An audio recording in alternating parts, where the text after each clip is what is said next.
mahogany office felt cold, but it wasn't the temperature. It was the kind of chill that comes from money sitting in the same spot for a century, watching generations of people come and go without ever losing its edge. Caleb Reed stood at the far end of a table that cost more than his truck, his work boots still caked with mud from the parking lot because he hadn't even thought to wipe them.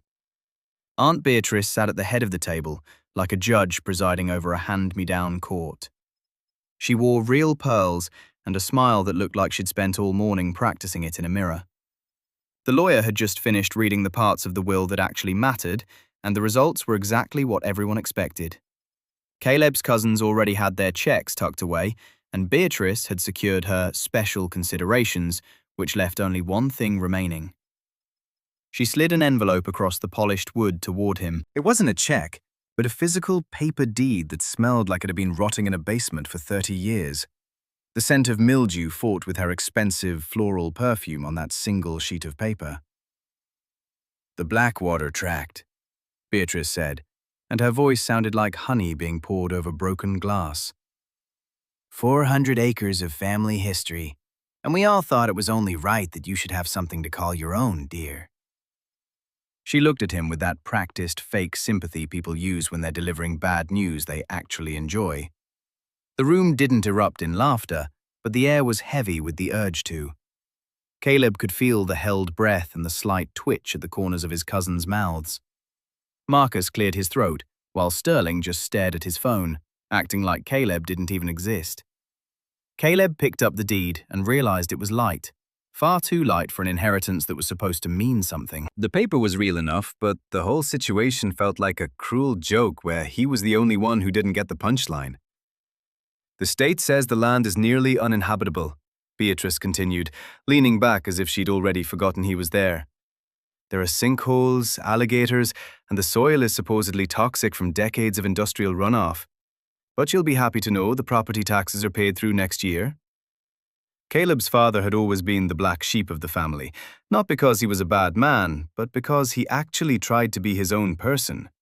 He wanted to build something outside the shadow of the family business, something real he could create with his own two hands.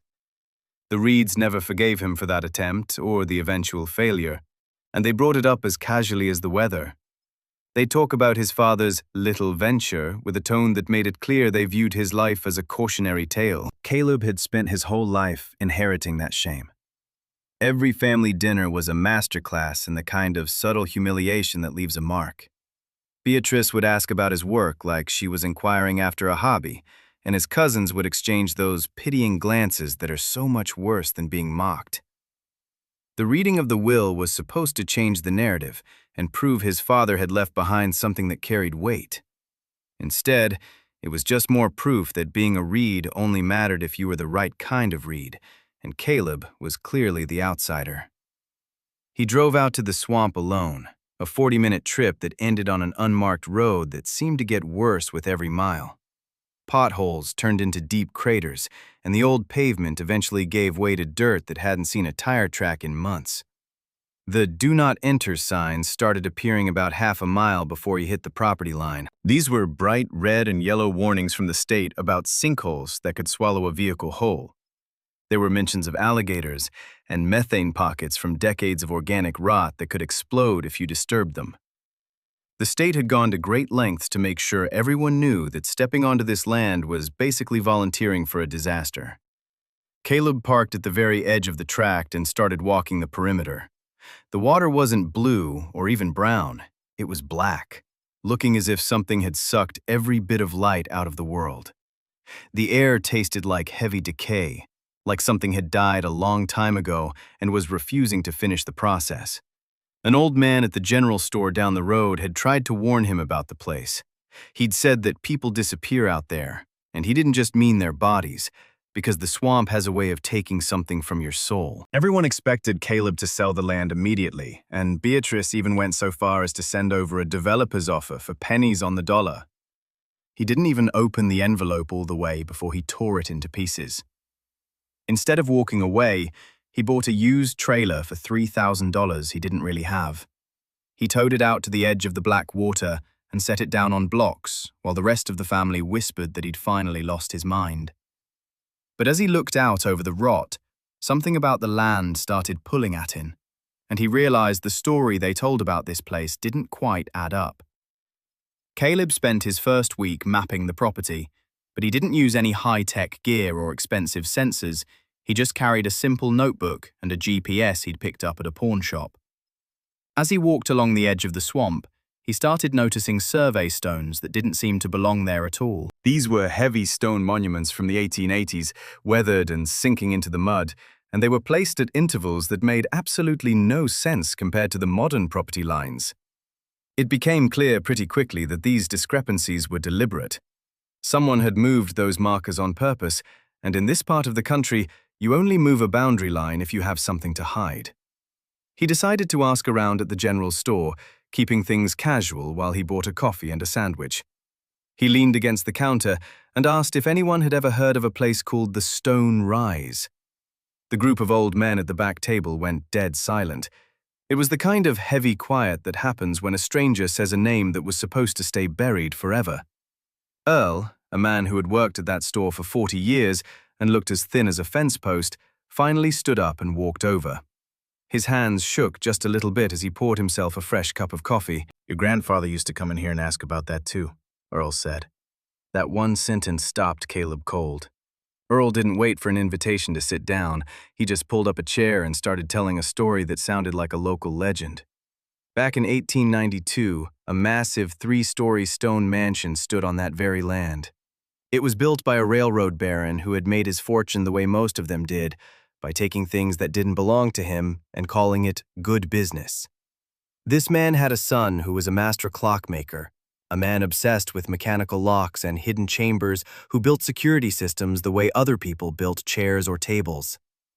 The mansion was designed to be a fortress that no one could get into. But nature had other plans for the baron's pride. When the man-made levee protecting the estate failed during a massive flood, the swamp rose up and swallowed the entire house whole. The family didn't try to save it. They just walked away and let the water take everything. They let the story die right there in the mud. But it didn't really die, Earl whispered. It just went quiet for a long time. Caleb eventually found a blurry black and white photograph in the back of the library archives. It showed a grand stone house with a widow's walk on top and a specific family crest carved right above the front door. It was the exact same crest his father used to doodle in the margins of his notebooks, the ones Caleb had kept tucked away in a box after his father passed away. His father hadn't been losing his mind after all. He knew exactly what was out there. Caleb pulled out those old nonsense poems his father had written in his final years and started reading them with fresh eyes. What looked like random words, numbers, and verses that didn't rhyme were actually a map and a guide. His father had discovered the secret of the sunken mansion, but he didn't know how to tell his family without sounding like he'd gone insane, so he hid the truth in his poetry. Every morning after that, Caleb waded into the swamp, feeling his boots get heavier with every step through the thick mud. The mosquitoes were often thick enough to choke on, but every single day he found something new. First, it was a rusted iron gate swallowed by a cypress tree, then a marble step sinking into the earth, and finally, coins so old they had almost lost their shape. He saw silver catching the light through the black water and knew he was getting close. He started a journal to document everything, sketching the marble step and recording the dates on the coins he found. They were all from 1885, 1890, and 1891, which was the exact window of time right before the house went under. Something was definitely down there, something the family had tried to bury not just in the mud, but in time and silence. They had all agreed to forget the story, but Caleb kept digging anyway. The problem was that the closer he got to the truth, the more Beatrice started tightening her grip on him. 6 months into his search, Caleb finally found the cache. It was lodged deep in the roots of an old cypress tree near the rusted gate, looking like someone had tucked it there to keep it safe from the current. Inside a leather pouch that had been darkened by decades of water and rot, he found 17 silver coins. They were all dated between 1885 and 1891, and they were all very real and very valuable. His hands wouldn't stop shaking as he held the cold metal. These weren't just random items lost to erosion. Someone had buried this pouch on purpose because they knew the flood was coming. This was the proof he needed that the mansion wasn't just a ghost story and the swamp wasn't a mistake. This was the moment that changed everything. And in his excitement, Caleb made a decision he would soon regret. He picked up the phone and called Beatrice. "You were wrong about this place," he told her, his voice steady as he felt the weight of the silver in his palm. The silence on the other end of the line lasted so long that Caleb actually checked to see if the call had dropped. "What are you talking about?" she finally asked, but the fake sweetness was gone from her voice. "There is something here in the water," Caleb said, "and it's worth a lot more than you think." Beatrice didn't react with excitement or curiosity like a normal sister would. Instead, she became cold and efficient, asking him exactly where he had found those coins. He told her the location, not realizing yet that he was handing her the keys to his own destruction. Within a week, a group of environmental inspectors showed up at his gate. They were wearing official-looking jackets and carrying clipboards, and after only a few hours of testing the water, they made a shocking announcement. They claimed the water was contaminated with heavy metals and that the soil was so unstable that sinkholes could open up at any second. They posted a notice saying the entire tract of land had to be condemned for public health and safety. The very next day, Beatrice appeared with a generous offer of $50,000 for the whole 400 acres. It was just enough money for Caleb to move away and start over, which was exactly what she wanted him to do. "I'm just trying to protect you," she said with a straight face, "before you get hurt or become liable for the cleanup costs." Caleb refused to sign anything and instead hired a lawyer on a line of credit he couldn't really afford. He paid for his own independent water and soil testing, documenting every step of the process. When the results came back, they were perfectly clean, showing no heavy metals and no signs of the sinkholes the state claimed were there.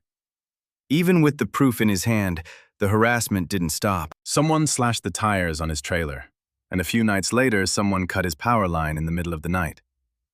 Beatrice sent one inspector after another, each one finding some new problem that required expensive studies and legal filings.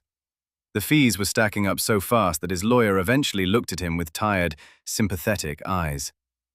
"They are trying to exhaust you," the lawyer admitted, "and they're hoping you'll get desperate enough to just sell and walk away." It was a strategy that was starting to work. One night, Caleb sat in the total darkness of his trailer because the power was out again. He looked at the quitclaim deed Beatrice had sent him, the one that would give her everything for a single dollar. He held his pen over the signature line, feeling the weight of his destroyed credit and the crushing isolation of the swamp. The water might have been clean, but he felt like he was drowning under the pressure anyway. His pen actually touched the paper, ready to give up. But then he saw a reflection in the trailer window of something out in the water. It was a shape that didn't belong in a swamp, something deep and solid that was catching the moonlight just right. Caleb set the pen down and tore the deed in half. He wasn't leaving yet. 2 weeks later, the sky began to shift into colors that didn't belong in nature. The National Weather Service put out a bulletin calling it a once-in-a-century event, describing a hurricane that tracked across the map like it had a specific target in mind. Every projection model pointed in the exact same direction. It was heading straight for the swamp, and that meant it was heading straight for Caleb. The state started by sending out yellow evacuation notices, but those quickly turned to red as the danger grew. Someone eventually called the trailer and left a frantic voicemail saying he needed to get out immediately for his own safety and the public welfare. But Caleb just listened and didn't delete it. Beatrice called him too, and her voice sounded almost hopeful when she asked if he was finally leaving that godforsaken place. There was a strange edge to her tone, like she was desperate for him to say yes so he would be gone before whatever was hidden down there could be found. Caleb didn't leave. He spent the next 48 hours getting ready for the impact by tying the trailer down with heavy steel cables and securing his truck. He moved every single thing that mattered, his father's journals, the old coins, and all his legal paperwork, into a reinforced hunting stand 40 feet up in an ancient oak tree. He used waterproof cases and metal locks, wrapping the journals in thick oilcloth and sealing them tight as if they were meant to last forever. They had to last, because if the swamp decided to take everything else he owned, he was going to make sure the proof survived. The storm finally hit at dusk. The sky didn't just get dark. It felt like the entire atmosphere collapsed as the light was sucked out like water draining from a tub. The horizon turned a deep purple black, the exact color of a spreading bruise, and the wind didn't build up slowly. It roared in all at once like something wild that had finally been let off a leash. Caleb was huddled inside the trailer when he heard the first tree snap, a sound that started like a rifle shot but grew into a long, deliberate splintering. The massive trunk didn't even try to bend before it cracked and fell into the swamp as if it weighed nothing at all. The wind was a different kind of monster that felt less like moving air and more like raw, crushing pressure. The trailer didn't just sway in the gusts. It shook violently, making Caleb feel like a bug being rattled around inside a glass jar by someone trying to force him out. He had done his best to secure the place, but none of it felt safe anymore as the metal walls flexed inward and groaned under the strain. Caleb wedged his body into a reinforced corner and simply waited for the worst to happen. Around midnight, the very earth began to move. It wasn't a figure of speech because the ground literally shifted beneath the trailer, with a sound like the world was cracking in half. Caleb looked out the window and saw a massive sinkhole opening up 50 yards away, the earth just giving up and collapsing inward as if the swamp was being sucked down into its own belly. That was the moment he realized the storm hadn't just brought a lot of rain, but had actually fractured the foundation of the land itself. The natural levee that had held firm for over 100 years was finally broken, and the swamp wasn't flooding over its banks. It was draining away. Thousands of gallons of water were being pulled by gravity into a massive limestone cavern system hidden deep beneath the surface. The swamp was emptying out right before his eyes. Caleb climbed up into the hunting stand and lashed himself to the frame because he wasn't about to leave those journals behind. Not now, and not ever. The hours that followed felt like a fever dream, and by 3 in the morning, the water level had already dropped 10 feet to reveal the thick mud below. Dark humps that weren't rocks started to emerge from the muck, and by dawn, the water had dropped another 20 feet until the swamp looked like a massive graveyard. The morning after the storm was eerily silent. There was no wind and no rain, just a flat gray light and the heavy smell of exposed earth mixed with something ancient. It was the scent of stone that hadn't breathed fresh air in more than a century. Caleb climbed down from his perch with stiff legs and shaking hands, walking out into a landscape that he didn't even recognize anymore. The swamp was gone. The mansion rose out of the mud like a ghost ship breaking the surface of the ocean, standing 3 stories tall and made of solid gray granite. A widow's walk with railings that had somehow survived the pressures sat at the top, and a family crest was carved deep above a massive wooden door. This wasn't the faded sketch from his father's notes. This was the real thing, carved bold and unmistakable into the stone. Caleb started walking toward it without even making a conscious choice, his feet dragging through knee-deep silt as he approached the house. The stone was covered in slime and crusted with 100 years of mud, but it was completely intact, with dark windows that hadn't broken and shutters that hadn't rotted away. When his hand finally touched the cold stone, he realized it was solid and real, having survived underwater for 130 years without falling apart. The thick, anaerobic mud had killed everything else, but it had also sealed the house like a tomb by keeping out the oxygen that causes decay. There was no rot and no collapse here. There was only preservation. Caleb's hand came away covered in centuries of silt, but underneath that layer of grime, the stone was gray and perfect. Caleb walked up to the front door and noticed the wood was swollen from the water, though the frame itself was made of sturdy stone. The brass hinges were ornate and covered in a green crust, but they were still holding strong when he used a crowbar to pry the seal open. The wood splintered with a sound like it had been cut yesterday, and as the door gave way, the air that rushed out was cold and thick with age. Dust motes danced in the light streaming through the open door, revealing a world where everything inside had been perfectly preserved. He saw fine furniture, paintings on the walls, and a grand piano with ivory keys that still caught the light. There was a waterlogged Persian rug on the floor and a mantel clock that had stopped forever at 3:17. But as soon as Caleb tried to step deeper into the house, he heard a sharp, heavy click. It wasn't a small noise, but a deliberate mechanical sound that signaled something had just changed within the house. Behind him, heavy wooden shutters dropped from the ceiling like a guillotine blade, sealing the foyer and cutting off the light from the entrance. Panic hit him quick and cold as he lunged for the shutters and pulled with all his might, but they were locked tight by something much stronger than a simple deadbolt. This was a piece of engineering, a hidden mechanism designed to keep people exactly where they were. Earl had warned him that the house was built by a paranoid clockmaker who filled the place with mechanical traps and complex locks. It was a security system from 1892 that had somehow survived a century underwater and was apparently still in perfect working order. Caleb turned around to face the dark interior of the house, knowing he had to find another way out before the air or his luck ran out. He reached into his jacket and felt the leather cover of his father's journal, the one filled with poems that everyone had dismissed as nonsense. His hands were shaking as he flipped to the first page and saw his father's slanted, urgent handwriting staring back at him. The poem looked like a riddle, but now it felt like a set of instructions. Scarlet 6, then the bells. North light opens what the dark tells. Brass turns twice beneath the crown. 3 doors down, then the water's down. Caleb scanned the walls and saw brass plaques with numbers on them, along with a painted crown sitting right above a nearby doorway. This wasn't a poem at all. It was a map, and it proved his father had actually been here and knew exactly how the traps worked.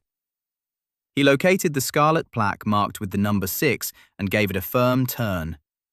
A hidden mechanism inside the wall clicked into place, and the door to his left swung open without a sound.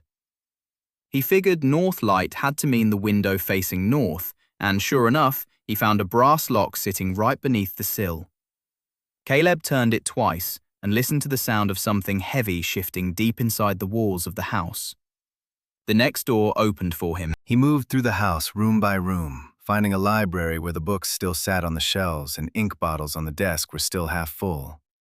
He stopped in front of a portrait of 2 men, the old railroad baron and his son, the clockmaker, and realized they had the same jaw and eyes as his father.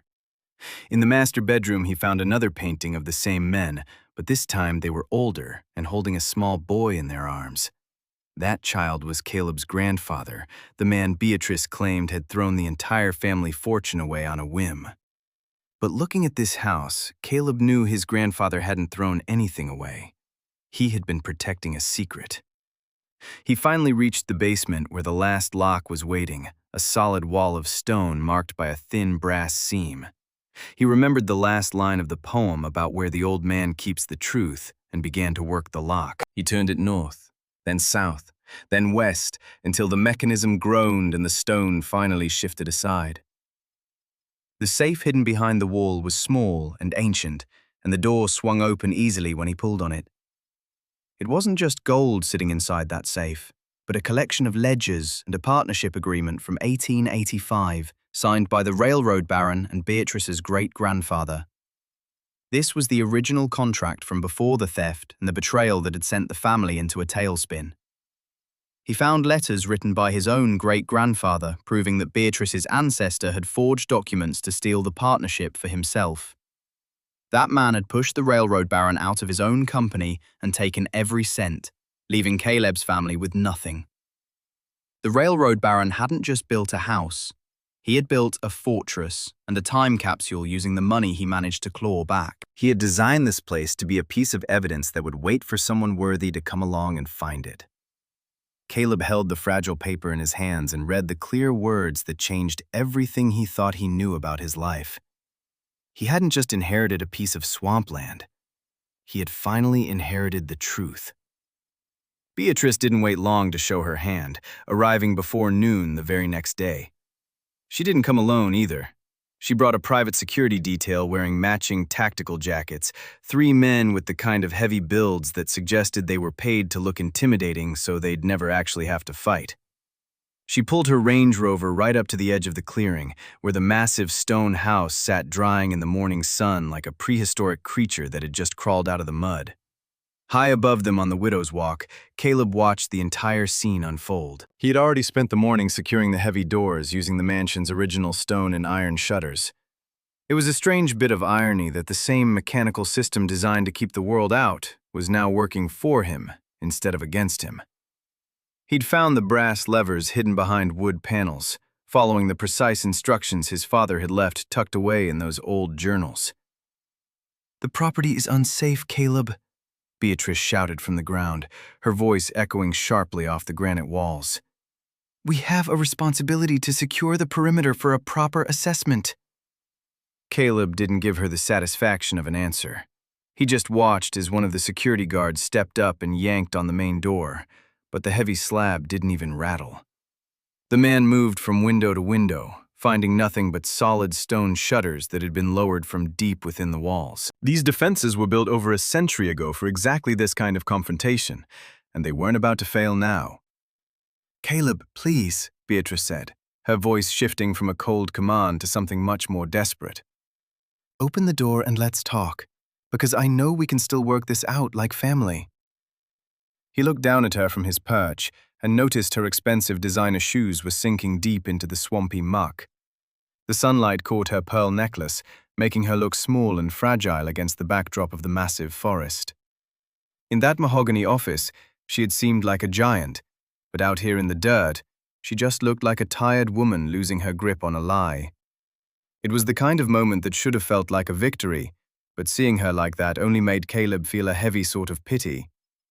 By the time afternoon rolled around, the quiet of the woods was completely shattered by the arrival of the media. A local news crew showed up first, followed quickly by a second van and a representative from the Historical Society driving a mud-caked sedan. Caleb had already started a live stream that morning, propping his phone up on the grand piano to show the world the truth. He let the camera linger on the water-stained ledgers, the original partnership agreements, and the undeniable proof of a theft that had stayed hidden in the dark for 130 years. The footage went viral almost instantly, and by sunset, there were at least 40 people trampling across the property. You had historians, hungry journalists, and a swarm of lawyers who could smell a massive settlement from miles away. The State Historical Commission sent an official to plant a flag, while the county surveyor arrived with his tripods to begin the long process of mapping out the true boundaries. Beatrice tried every desperate trick in the book, claiming she held the mineral rights and arguing that the house was a public safety hazard. None of it mattered, because the video was everywhere, and the world was finally seeing what her family had tried to bury. Then, late in the day, the final nail went into the coffin when someone caught her on camera making a fatal mistake. One of the security guards had his own phone out, filming the exact moment Beatrice handed a thick, unmarked envelope to the county surveyor. There were no words exchanged between them, just the silent handoff of a bribe that turned her greed into a matter of criminal record. That clip was uploaded within the hour, and the fallout was absolute. By the following morning, a line of lawyers arrived representing the descendants of every family Beatrice's ancestors had ever cheated. Within a week, the mansion was fast-tracked for national heritage status, ensuring the land could never be touched by developers. Caleb wasn't a trespasser anymore. He was the legal owner of a property that was about to become a national landmark. The official appraisers eventually arrived with their clipboards and a sense of quiet reverence. They moved through the rooms like archaeologists, discovering that the paintings alone were worth at least $2 million. The furniture was all original to the period and perfectly preserved, while the mechanical clocks and security locks were hailed as engineering masterpieces. But the real treasure wasn't the gold or the art. It was the paper trail found in the basement. Those ledgers didn't just show a one-time theft. They proved that Beatrice's family had stolen equity and spent a century collecting interest on a fortune that never belonged to them. As the lawyers started doing the math on 100 years of restitution, the numbers grew so large they became hard to even comprehend. The family business couldn't survive the weight of the legal claims and collapsed almost overnight. Their properties were seized by the state, their bank accounts were frozen tight, and the government began coming after them for decades of back taxes on their ill-gotten gains. Beatrice fought the inevitable for 6 months, but eventually, even she ran out of breath. Caleb stood on that same widow's walk and watched the end of an empire as the legal notices were posted on her doors. He watched the public humiliation and the way her own cousins stopped taking her calls, seeing a family name that once meant power turn into a brand of shame. He had won. The swamp had finally given up its secrets, and justice was finally allowed to breathe. Caleb had plenty of chances to walk away from the house with a fortune in his pocket. Museums offered him millions for the collection, and developers offered even more for the rights to the land. His lawyer's eyes would go wide every time a new offer came in, with more zeros than the last, but Caleb knew that taking the money would mean becoming the very thing he had just defeated. Instead of selling out, he decided to put every dime he had into bringing the mansion back to life. He tracked down master craftspeople who still understood how to work with 19th century stone and iron. These were men who knew how to scrub a century of silt off granite without scarring the surface, and women who could fix a complex brass lock without losing the soul of the machine. He spent an entire year just working on the exterior, stabilizing the foundation and letting the stone walls breathe for the first time since the late 1800s. The inside of the house was a much slower process because the water had left its mark on everything.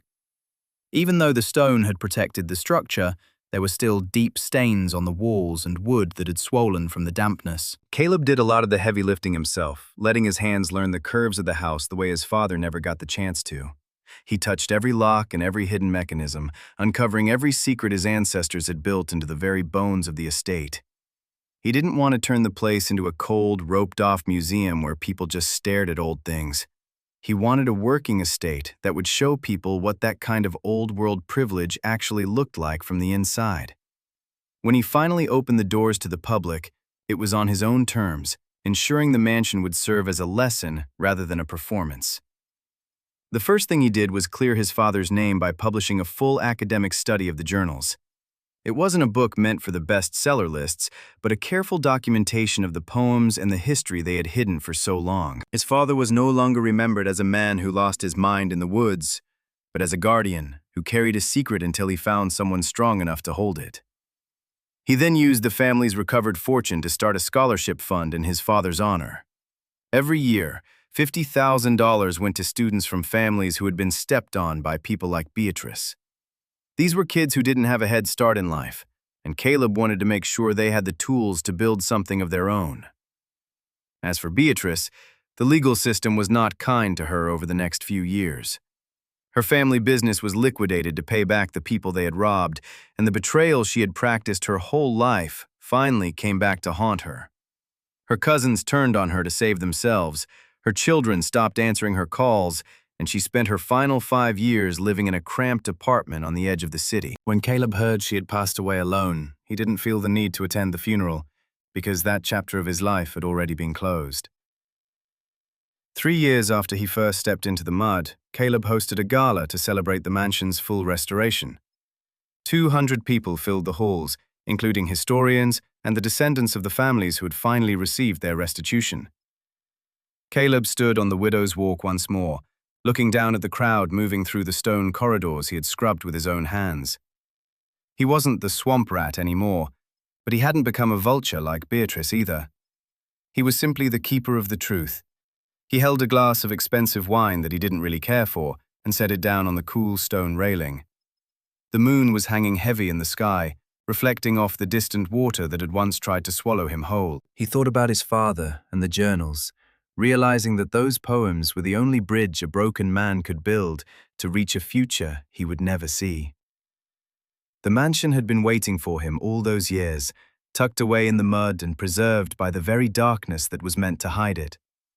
It had always been waiting for the right person to come along and bring it back into the light. That swamp didn't swallow the mansion to hide it from the world, but instead, it held onto the house to keep the evidence safe. Nature never keeps a secret forever, because it's just waiting for the right person to come along and find the truth. Sometimes the very worst thing you are handed ends up being a shield for the greatest thing you will ever own. While most inheritances are measured in dollars and cents, This one was measured in the truth that finally came to light. The family thought the deed to Blackwater was a grave they could bury her in, but it turned out to be the key that set her free. Subscribe to see justice served in the next story. The secrets we found buried behind a false wall in an abandoned coal mine will make you question everything you think you know about your own family.